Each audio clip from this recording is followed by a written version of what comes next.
در یک چند درس‌های نوبتی ما مدل‌های مرکب رو کار میکنیم با یاری مدل‌های کвадрати.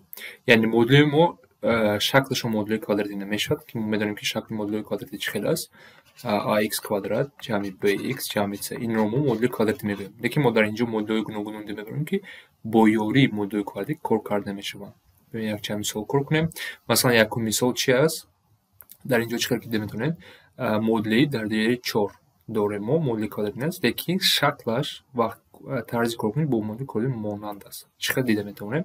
این شما باید پیخاص کنید. مثلا ما x کвадрат رو بگذار نگاه کنید. x کвадрат رو ما برابر a گوییم و مدل ما با کدام شکل تبدیل میشه. اگر x در a باشد ما میدونیم که همین هر دوش کвадрат رو گیریم. x در 4 این چی میشه؟ a کвадрат میشه. مینوس 13a چون ما x کвадрат رو a گرفتیم جمع 36 برابر 9. نگاه کنید با مدل کвадрати تبدیل شد. اکنون ما در اینجا a رو کار کرده میتونیم چون که مدل کвадрати است.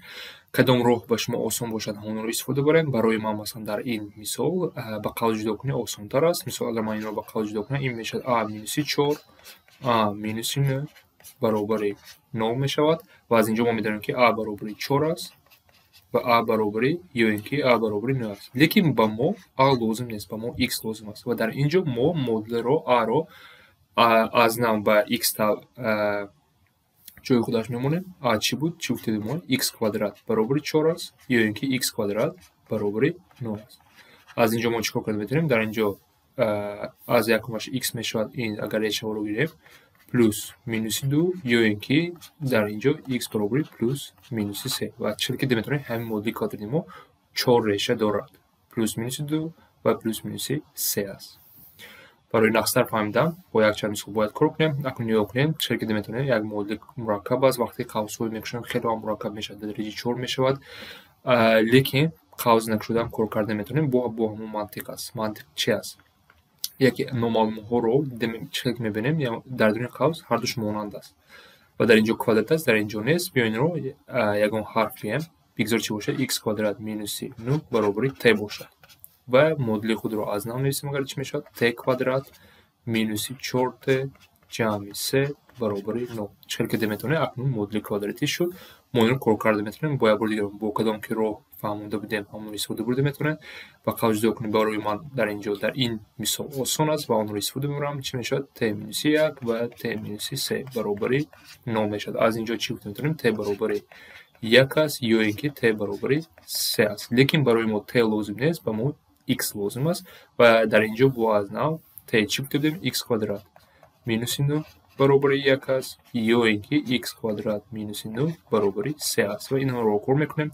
از اینجا دیدیم x کвадрат ما برابر 10 میتوانیم و در اینجا x کвадрат برابر 12 میتوانیم و اگر ریشه ها رو بگیریم این چی میشه؟ پلس مینوس ریشه 10 و x ما پلس مینوس ریشه 12 یا که 2 ریشه 3 گفته میتوانیم. یک مثال آخرم در اینجا ببینید یک درجه هم نیست، در اینجا ریشه است و این مثال هم با همون منطق کار کرده میشه. چیکار میکنیم؟ در اینجا ما این مثال وقتی ببینیم بسیار میباید با همین ریشه و x. در اینجا اگر ما ریشه x رو یگان حرف گیریم چی باشد؟ باید a گیریم. مثلا اگر هر طرف کвадратش رو گیریم چی میشه؟ x برابر a کвадрат میشه. همین نیست؟ اگر هر طرف رو ما کвадратش رو گیریم و از اینجا میتونیم که اگر مدل رو از 9 نویسیم چی میشود؟